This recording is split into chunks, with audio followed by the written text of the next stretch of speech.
My loving greetings, Vanakkam, Namaste, Prem Namaskar to all you precious souls, loving souls. Welcome to the sadhana program, and please journey with me till the end in order to achieve the optimum outcomes of this program. So, to commence, sit comfortably with your spine upright, gently close your eyes. Let us take deep breaths through our nostrils, and with our outward breath, we will chant Om, and we can do this 5 times.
You may gently open your eyes.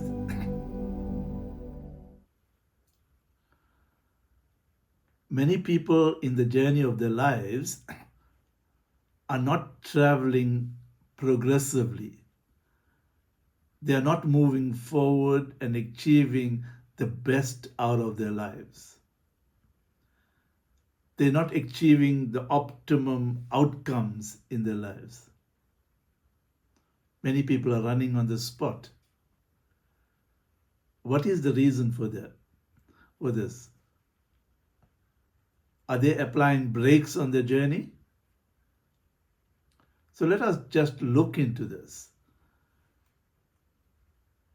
In the journey of their lives, people are inflicted, afflicted, and affected by the 3 impurities or malams: anavam, mayam, karmam.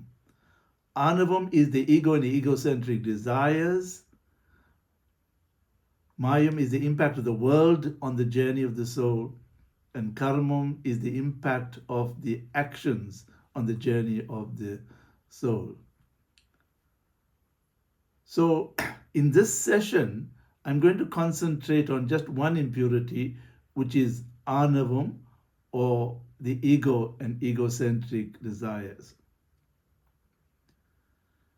That which hinders or prevents intelligence is anavam.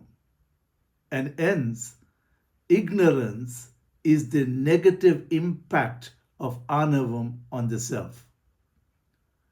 So this is the first and the most potent impurity that affects the journey of the soul.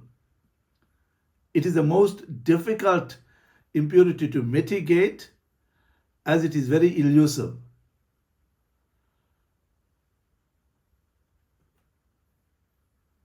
While preventing the intelligence of the soul, anavam does it in 2 ways. The anavam independently hinders or prevents the intelligence, all on its own. The anavam also does so in association with maya, which is the impact of the world on the journey of the self, or in association with the impact of karma, the impact of the actions on the self. In the first case, it totally obscures knowledge, like complete darkness enveloping the eyes. In total darkness, the eyes cannot see at all. Likewise, the Andavam or ego completely obscures the knowledge and the truth all on its own. In the second case, it makes the intelligence wrongly understand the objects, like the eyes receiving mild vision in little darkness. This is partial obscuration. In the darkness of the night, one sees a rope thinking that it is a snake, and they become terrified of the experience. But when the light is switched on, then the rope becomes visually clear. The truth unfolds.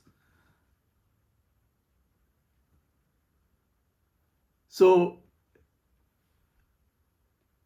it is not possible for us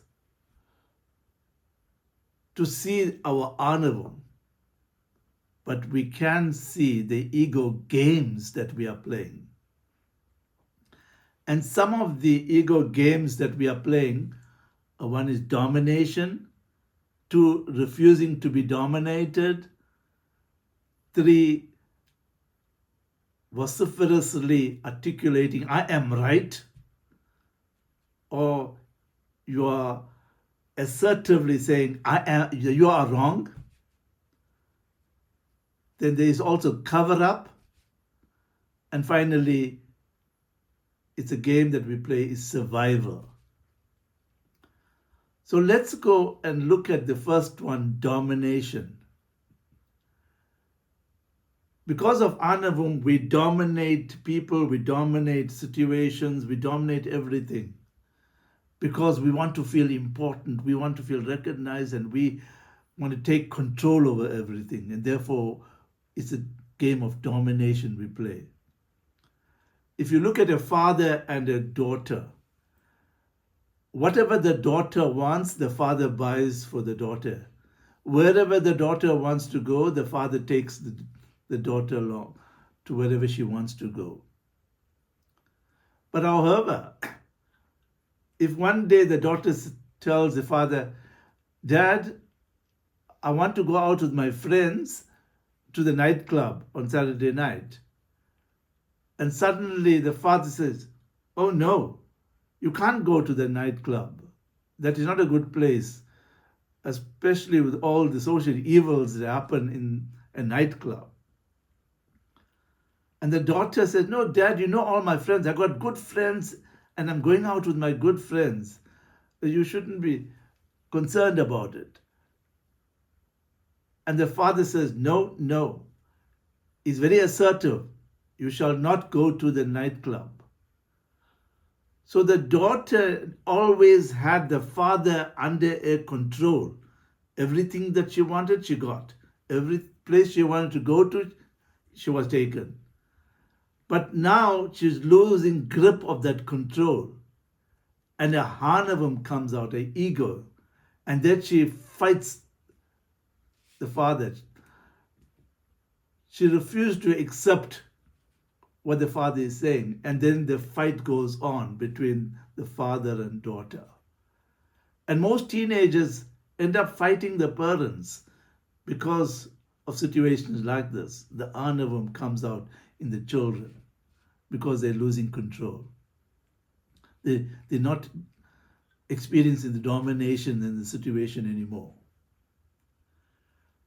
Let's look at another example. Two brothers, one elder brother and younger brother. So the elder brother tells the younger brother, whatever you do, please consult with me and check with me it is okay for you to do it, or any decision that you want to take. So this younger brother looks up to the bigger brother and goes to him for guidance, for help. So whatever he does, he goes and gets permission from his elder brother. He gets guidance from his elder brother. And the elder brother now is in control over the younger brother. He feels responsible and he feels that the younger brother is within his ambit of control. But what happened suddenly, the younger brother did not consult with the elder brother, and he took a major decision, and the decision worked to his favor, and it was the best decision that he has taken under the circumstances. So, how would the older brother react? The older brother tells the younger brother, you should have consulted with me before taking that big decision. Because what if you take a major decision and it backfires on you? Now, when a person speaks like that, it is the ego that is speaking. That is the ego games. So let's look at the next game that we play, that's refusing to be dominated. As a lady, you are in the kitchen and you are cooking, and you're trying to cook a good meal, especially for your children that will have to come home from university or from school, and then your husband will have to come home from work. Then a friend walks into your house and she gets excited seeing you, and the friend tells you, let me do the cooking. And you say, no, I will do the cooking. You can take a chair, you can sit and relax, I will do the cooking. But in your mind, you don't want your friend to cook, and if the food comes out exceptionally good, then the praises by the husband and children about the good food will be for the friend and not for you. And therefore, you are refusing to be dominated in the situation. You rather cook the food and not let your friend cook it and get praises for food being so different and so tasty and so appealing. How often we come into interaction with people and we differ about things. And in that interaction, you assertively state, I am right. Loud and clear, you emphasize, I am right. When you do that vociferously, assertively, you are actually bringing out your ego. If you are right, then there's no need to be assertive. If the other person does not want to accept the fact that you are right, and you know it, you are right, you should accept the situation as it is and move on. But by assertively saying, I am right, it is the ego that is responding to the other person with whom you are interacting. And in the similar vein, when you come to the next game we're playing, you also vociferously and assertively say, you are wrong. When you tell somebody you are wrong and pointing at them, you are wrong, you're telling the person very well that only you are right, that you are right and the next person is wrong. If the other person is wrong and you know the other person is wrong, and if the other person is not accepting the fact that he is wrong, then there's no need for you to be assertive, vociferous about it. It is your ego and the anavam that is responding to the other person, where you say you are wrong. So you can see some of these games that we actually playing, the ego games, that brings out the anavam, the ego and egocentric desires that we have. The next game that we play is cover up. You do something, and whatever you did not achieve success in it, you failed, and then what you do is you cover it up. You spent a lot of money to open a business, you set up a beautiful business, and you spent a lot of money, set a business up, and the business was up and running. But for some reason, the business didn't take off the ground and it collapsed. Because the business failed, you also lost a lot of money. You were affected by it. And a friend comes to you and tells you, what happened? You spent so much of money, you laid out the business, and what happened to your business?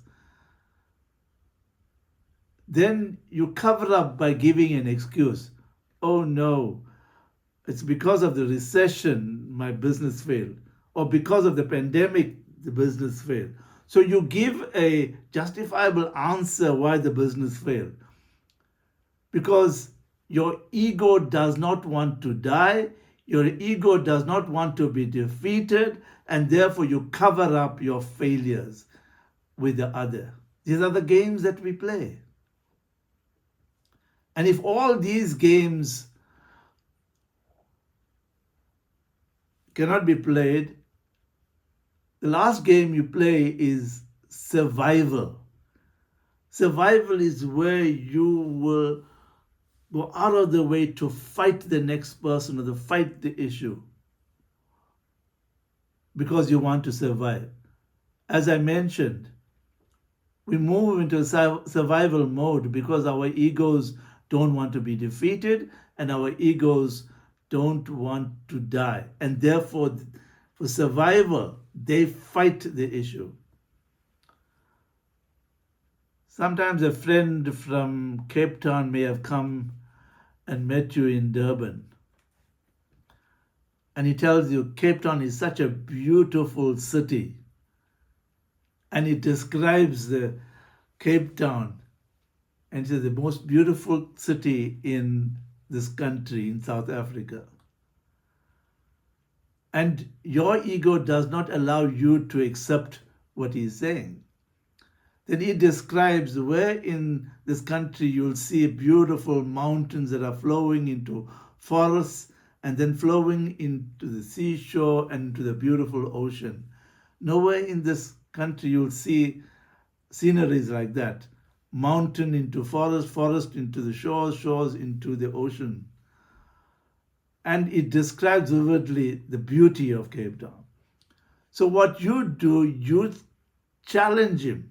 You want to bring out all the negative things about Cape Town because you're fighting it. Your ego does not want to be defeated. So you fight him, you challenge him.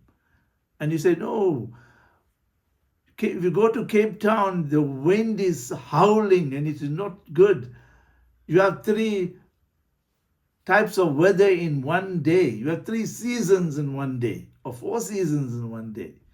So you bring out all the negatives about Cape Town in order to try and defeat him so that you are victorious. And this is a survival that the ego game that we play all the time. And you also say, oh, look at such beautiful promenades in Umhlanga and in the Durban beachfront, such beautiful sceneries facing the ocean. People are walking, they are cycling, they are running on the promenade. So you describe all the beauty of Durban, trying to show that Durban is better than Cape Town. So this is what we do in terms of survival. We fight the issue, we bring out the negatives of the other, and we try to bring out the beauty of your side of the story so that you are victorious. And this is what the survival is all about. So these are the ego games that we play. Domination, refusing to be dominated, survival, asserting I am right or you are wrong, and then it is covering up. The cover up is the game that we play. So therefore, we have to become conscious of how our ego is affecting the quality of our lives, the purity and goodness of our lives, and how it is affecting the motion of our lives and the journey of our lives. To see is to be free. Just merely watching and becoming conscious, and you'll be able to set yourself free. So now, let us sit in a sacred space, in a sacred manner, with our spine upright, so that our chakras are in alignment. Gently close your eyes.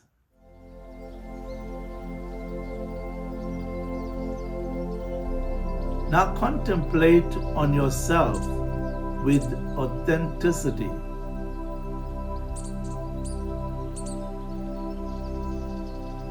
Look at how you constantly identify with I and mine. How self-centered you have become.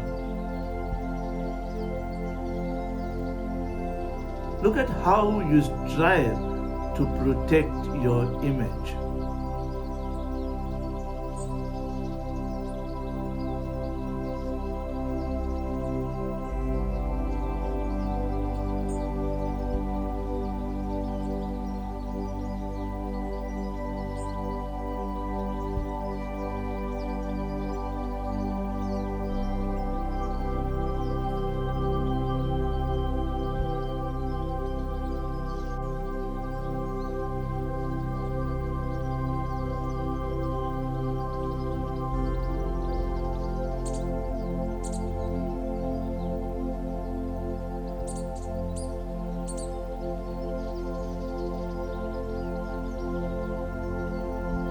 You have to become conscious of how you are playing the ego games.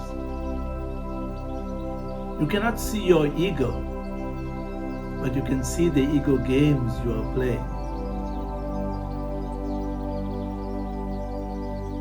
You must also see how the ego games are affecting your life and how harmful it is to you.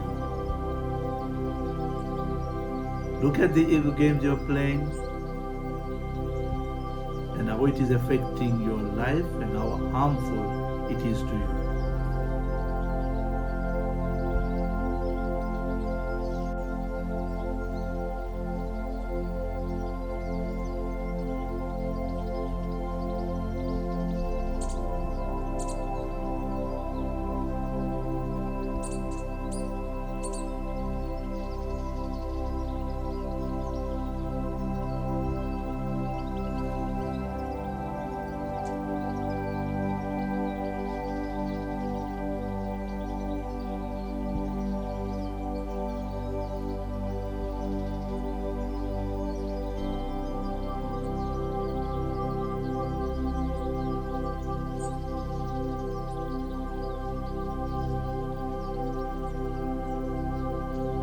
You must actually catch yourself playing the ego game.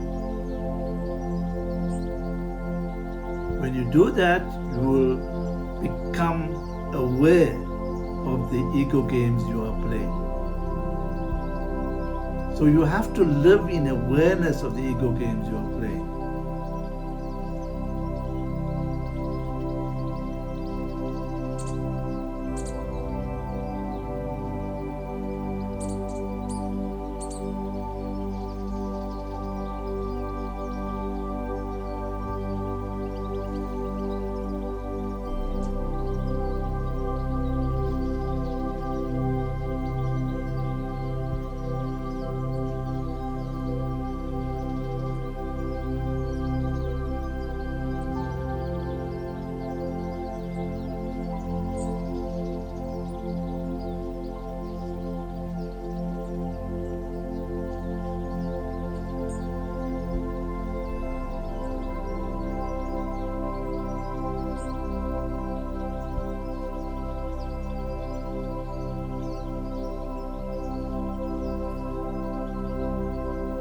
You must ask yourself, is your ego important or your relationship is important? Are you prepared to sacrifice your relationship for your ego, for your pride, for your self-centeredness?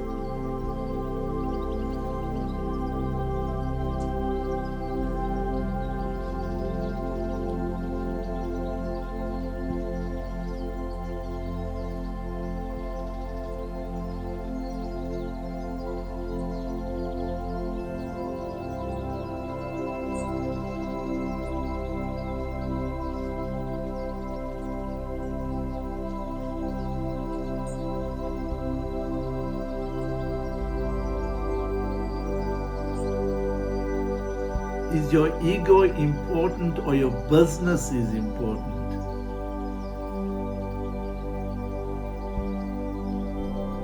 Is your ego important or your job is important?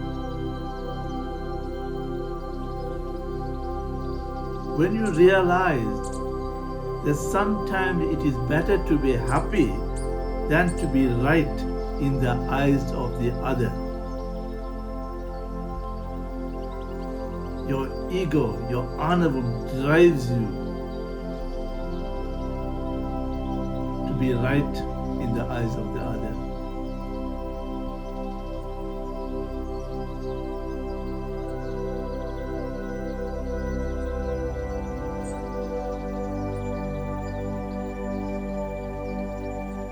If you are right, what does it matter if the other person does not accept it? As long as you know the truth and you know you are right. If you have laid the truth to the other and they are not accepting it, so be it. You will still enjoy a good relationship with the other person and you will be happy.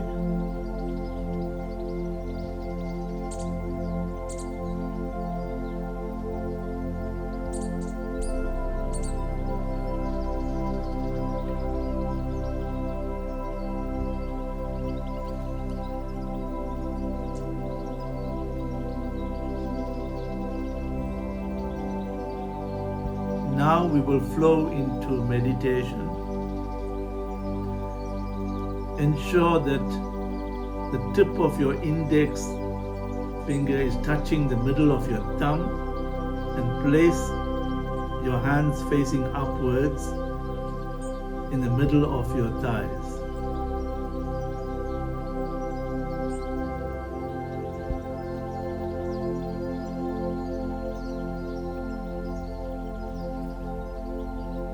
And you gently inhale through your nostrils slowly and exhale through your nostrils in order to ground yourself into a beautiful state of relaxation.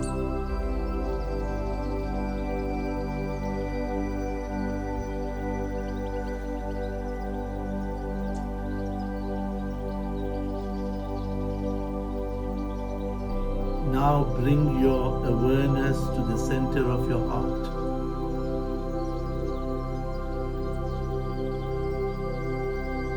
And visualize a golden ball of light or the golden orb in the sanctum sanctorum of your heart.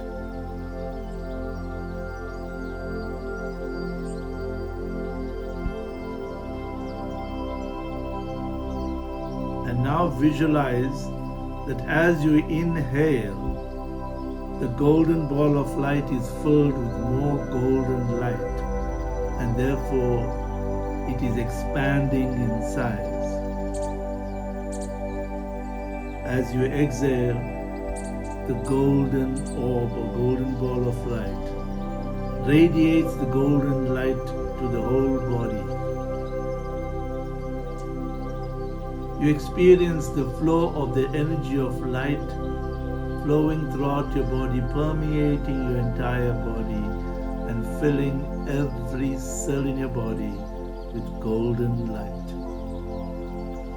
Feel and experience the vibrations and the energy of the flow of the light throughout your body as you exhale. As you inhale, Watch the golden ball of light in your heart expanding in size. As you exhale, experience the flow of the energy and the vibrations of the golden light permeating your entire body as it is filling every cell in your body with golden light. Continue this process for a moment or two.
Now, to strengthen your bond with your divine, feel a profound connectedness with the golden light in the sanctum of your heart.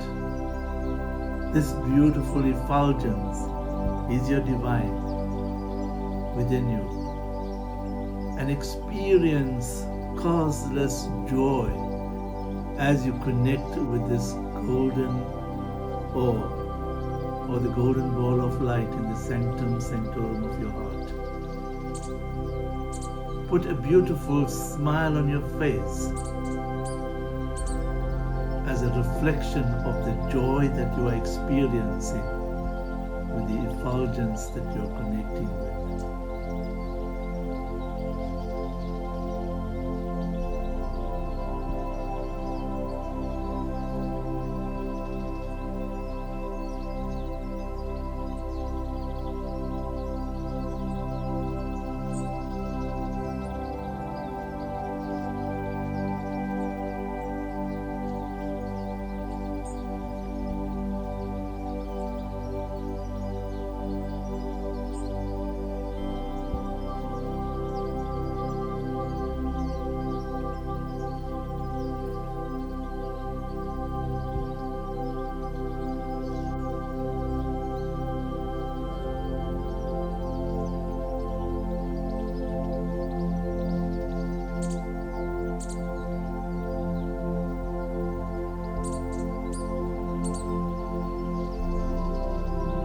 As an expression of gratitude to the divine light, the beautiful effulgence in your heart, reflect and remember all the beautiful, precious moments you experienced in your life that brought peace and joy and happiness to your heart.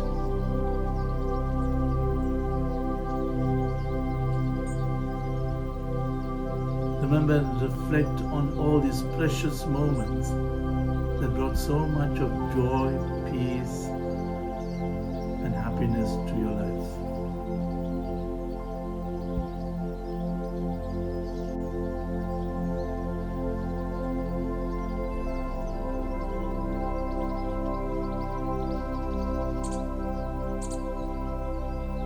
Remember and reflect on all the wonderful things that have happened to you, all your successes and accomplishments that you've achieved in your life.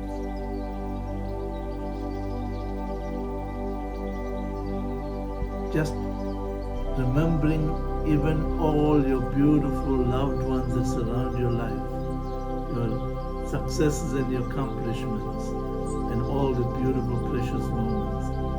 Just reflecting on them is an expression of your gratitude to your divine.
Now to relate to the golden orb in your heart.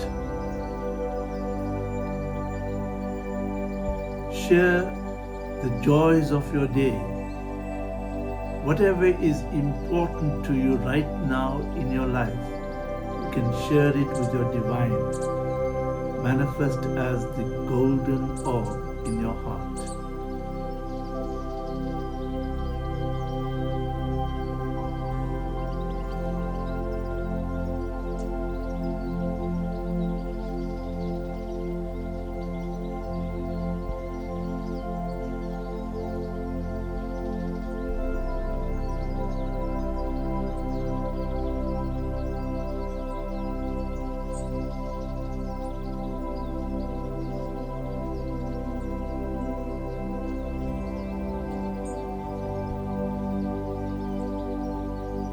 Radiate your love, light, and blessings to all your loved ones.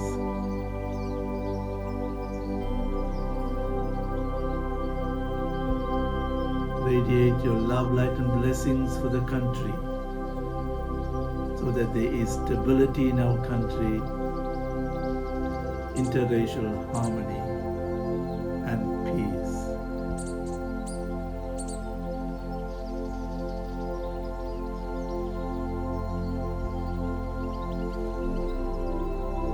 Radiate your love, light, and blessings to the whole world, so that there is stability, interracial harmony, and peace in every country. Peace within countries and peace between countries.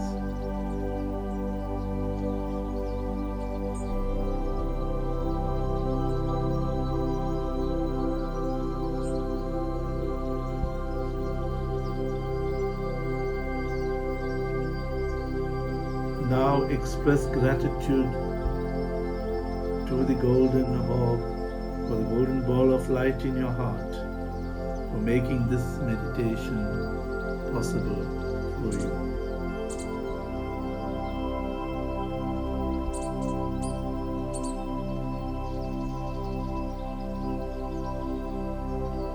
When you are ready, you can gently open your eyes.